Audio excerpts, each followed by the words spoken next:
तुम ऐसे खुदाओं की परस्तिश करते हो जो बात ही नहीं कर सकते।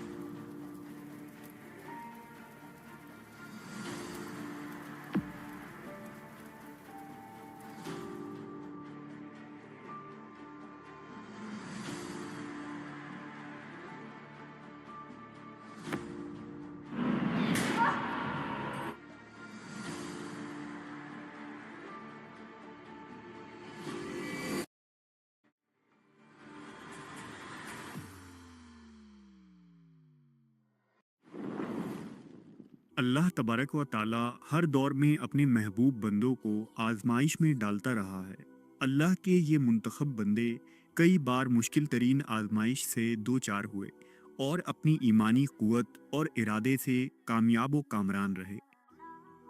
दरअसल जन्नत के रास्ते को अल्लाह ने मुख्तलिफ आजमाइशों से घेरे रखा है ताकि जो वाकई जन्नत का ख्वाहिशमंद हो वो उन आजमाइशों को खंदा पेशानी से बर्दाश्त करके अजीम मंजिल को छू सके।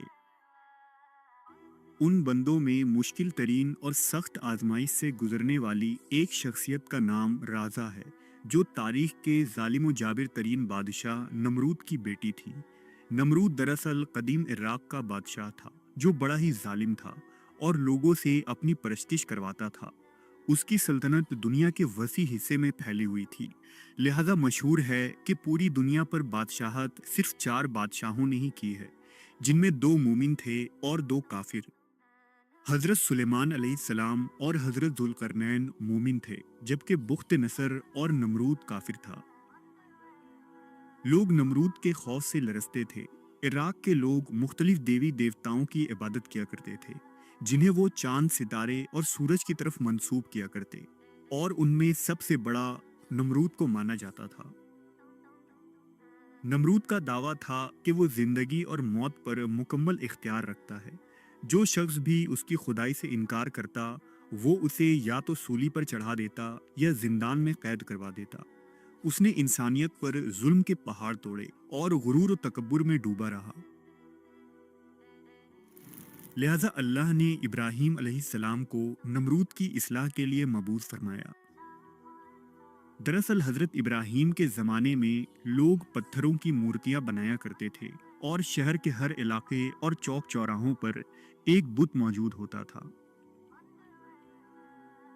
लिहाजा हजरत इब्राहीम एक दिन उनके सबसे बड़े बुत खाने में दाखिल हुए और उनके तमाम बुतों को तोड़ दिया। अलबत्ता उनके सबसे बड़े बुत को छोड़ दिया और कुल्हाड़ा उसके कंधे पर रख दी। लोगों ने जब अगली सुबह बुत कदे में उन टूटे हुए मूर्तियों को देखा तो शदीद गुस्सा हुए और नमरूद को इत्तला दी कि ये गुस्ताखी सिर्फ और सिर्फ एक शख्स कर सकता है, वो जो हमारे देवी देवताओं को बुरा कहता है और नमरूद को भी खुदा मानने से इनकार करता है, और वो शख्स तारीख का बेटा इब्राहीम है। लिहाजा नमरूद के हुक्म से हजरत इब्राहीम अलैहिस्सलाम को गिरफ्तार करके उसके दरबार में पेश किया गया।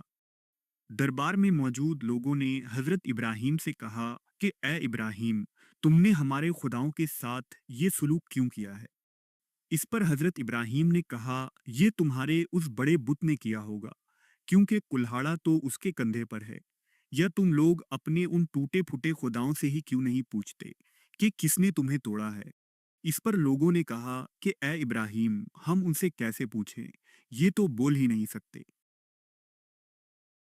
लिहाजा इब्राहीम अलैहिस्सलाम ने जलाल में आकर फरमाया, तो क्या तुम अल्लाह के सिवा ऐसों को पूजते हो जो न तुम्हें नफा दे ना नुकसान पहुंचाएं?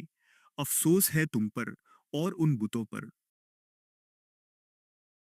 हजरत इब्राहीम की बातें सुनकर बहुत सारे लोगों ने आपकी बातों को तस्लीम किया। हजरत इब्राहीम मुसलसल लोगों को तबलीग करते रहे और लोग आपकी पुख्ता दलाइल और अच्छी गुफ्तगू की वजह से तेजी से मुसलमान होने लगे। इस तरह मुसलमानों की तादाद में दिन ब दिन इजाफा होने लगा। नमरूद ने जब इब्राहीम अलैहिस्सलाम की तबलीग का चर्चा सुना तो वो सोचने लगा कि इस तरह अगर इब्राहीम के पैरोकारों में इजाफा होता रहा तो मेरी सल्तनत खतरे में पड़ जाएगी। लिहाजा नमरूद के हुक्म से हजरत इब्राहीम को कैद खाने में बंद कर दिया गया।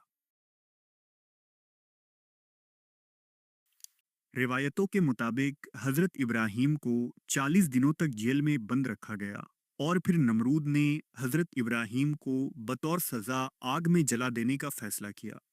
नमरूद के हुक्म से शहर के वस्त में एक चार दीवारी कायम की गई, जिसकी बुलंदी 100 गज थी। इसके मुकम्मल होने के बाद इस चार दीवारी को लकड़ियों से भर दिया गया। जब इसमें आग जलाई गई तो आग की शिद्दत इतनी ज्यादा थी कि इसके शोले आसमानों को छू रहे थे और कोई परिंदा भी फिजा में उस आग के ऊपर से ना गुजर सकता था। अब नमरूद के सिपाही इस सोच में पड़ गए कि इब्राहिम को किस तरह इस आग में डाला जाए। लिहाजा शैतान ने उन्हें मंजनीक बनाने का मशवरा दिया और इसे बनाने की तरतीब भी सिखाई। उल्मा मुफस्सरीन ने लिखा है कि दुनिया में बनाई गई पहली मंजनीक वही थी जिसे शैतान ने कूफा में बनाया था।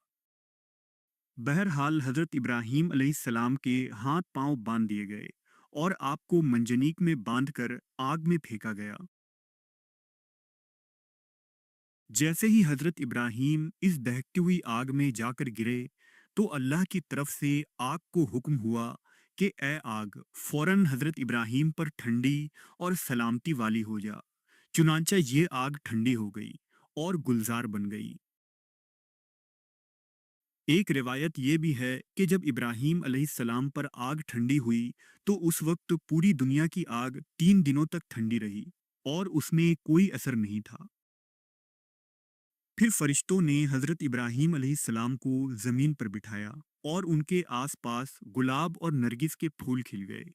एक रिवायत ये भी है कि जब इब्राहीम अलैहिस्सलाम आग में थे तो छिपकली आग को तेज करने के लिए फूंक मार रही थी।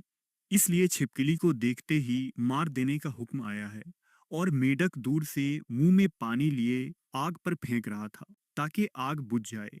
लिहाजा मेढक को मारने से मना फरमाया गया है। बहरहाल जब नमरूद ने एक बुलंद मीनार पर चढ़कर आपको देखा तो हैरान रह गया कि इब्राहीम फूलों पर बैठे अल्लाह की हम्द कर रहे हैं और आपके गिर्द आग बुझ गई है। अब नमरूद को ये खतरा लाहक हुआ कि अगर हजरत इब्राहीम इस आग से भी जिंदा बाहर निकल आए तो मेरी खुदाई खतरे में पड़ जाएगी।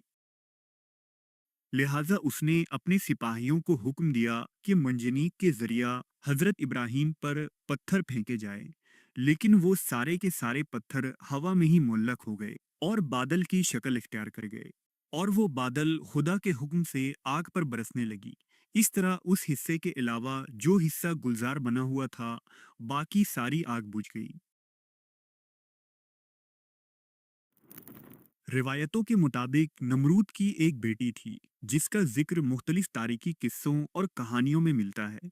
इस्लामी रिवायतों में उसका नाम राजा या सक्का लिखा गया है, जबकि कदीम बाबली तारीख में उसका नाम अजूरत बताया गया है। राजा को उस दौर की शहजादी का दर्जा हासिल था और दुनिया की हर आराम व आसाइश उसके कदमों में थी। नमरूद की ये बेटी अपनी खूबसूरती और जहानत की वजह से बहुत मशहूर थी। अलबत्ता वो नमरूद की बेटी थी, लेकिन वो अपने बाप के जुल्म और खुदाई के दावों से खुश नहीं थी और उसका दिल इंसानी जज्बात का तालिब था। उसके दिल में नमरूद के खिलाफ नापसंदीदगी मौजूद थी। उसने अपनी जिंदगी में ऐसे बहुत सारे वाकयात देखे थे जिसकी वजह से उसके दिल में नमरूद और उसकी हुकूमत के खिलाफ नफरत पैदा हो गई थी। लेकिन वो हमेशा खामोश रहती और कभी इतनी हिम्मत न करती कि अपने बाप के खिलाफ बोल पाए। राजा के दिल में एक खिला थी जिसे दुनिया की कोई दौलत भी पुर न कर सकती थी। वो हमेशा हकीकी खुदा के बारे में सोचा करती और गौर व फिक्र करती। वो अंदर से बेचैन और सवालात से भरी हुई थी, जैसे किसी ऐसी चीज की तलाश में हो जो उसे सुकून दे सके। जब हजरत इब्राहीम अलैहिस्सलाम नमरूद के दरबार में हाजिर हुए थे और हक का पैगाम सुनाया था तो राजा उस वक्त वहीं मौजूद थी। हजरत इब्राहीम के अल्फाज ने नमरूद की बेटी के दिल को छू लिया और नमरूद के जुल्म के इस माहौल में ये राजा के लिए हिदायत की सबब बन गई। ये मुलाकात उसके दिल में अल्लाह पर हकीकी ईमान की पहली किरण साबित हुई और उसके दिल में सुकून और इत्मीनान पैदा होने लगा। जब एक दिन राजा ने देखा कि इब्राहिम अलैहिस्सलाम को नमरूद आग में डाल रहा है, तो उसके दिल में अल्लाह की मोहब्बत और ईमान उभर कर सामने आई। उसने अपने बाप से उस मीनार पर जाने की इजाज़त मांगी, जहां वो हज़रत इब्राहिम को देख सके। चुनांचा नमरूद ने उसे वहां जाने की इजाज़त दे दी। राजा उस बुलंद मीनार पर खड़ी हुई और उसने बेसाख्ता आवाज़ दी कि ए इब्राहिम, मैं तेरे वहदहू ला शरीक खुदा पर ईमान लाती हूँ। जब नमरूद को अपनी बेटी की ये हरकत मालूम हुई, तो नमरूद आग बगोला हो गया और गजबनाक होकर अपनी बेटी से कहने लगा कि तू इब्राहिम के दीन से फिर जा, वरना तेरे ऊपर अपना कहर नाजिल करूंगा। उसने राजा को खूब डराया और धमकाया, लेकिन अल्लाह की मोहब्बत ने उसके दिल से डर और खौफ को ख़त्म कर दिया और उसने हर अजियत और मुश्किल उठाने का फैसला कर लिया। नमरूद जब राजा को समझाने पर आजिज हो गया, तो उसने अपनी ही बेटी को जल्लादों के हवाले कर दिया। जल्लादों ने राजा को धूप में लिटाकर उनके हाथों में मेखें ठोक दी। राजा ने इस तकलीफ में अपने रब को पुकारा। लिहाजा अल्लाह ने जिब्राईल अलैहिस्सलाम को हुक्म दिया कि मेरी इस बंदी को सही और सलामत इब्राहिम तक पहुंचा दो। लिहाजा जिब्राईल ने राजा को हजरत इब्राहिम की खिदमत में पहुंचा दिया। इब्राहिम अलैहिस्सलाम अपने घर वालों और राजा को लेकर शहर बाबुल से हिजरत कर गए और किनान में जा बसे। इब्राहिम अलैहिस्सलाम की एक कनीज कतूरा से आपके एक बेटे मदियन थे। इब्राहिम अलैहिस्सलाम ने राजा की शादी अपने बेटे मदियन के साथ कर दी। अल्लाह ने मदियन की नस्ल में खूब बरकत दी और उनकी नस्ल खूब फली फूली, जिसे बनु कतूरा कहा जाता है। और इस खानदान में बहुत सारे अंबिया अकराम पैदा हुए।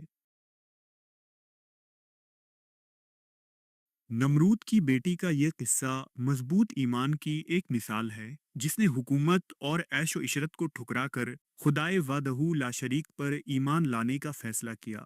बावजूद इसके कि उसे मालूम था कि ईमान की ये राह मुश्किल और अजियतों से भरी है, लेकिन उसे अल्लाह पर कामिल यकीन और भरोसा था। ये कहानी हमें सिखाती है कि ईमान की ताकत दुनिया की हर ताकत से बड़ी है। राजा के इस कामिल यकीन और पुख्ता ईमानी ने उसे बुलंद दर्जा पर फाइज किया और उनकी जिंदगी अहले ईमान के लिए एक मिसाल बन गई कि हकीकी ईमान में दुनियावी आसाइश महज एक दिखावा है, जिसकी कोई हैसियत नहीं है।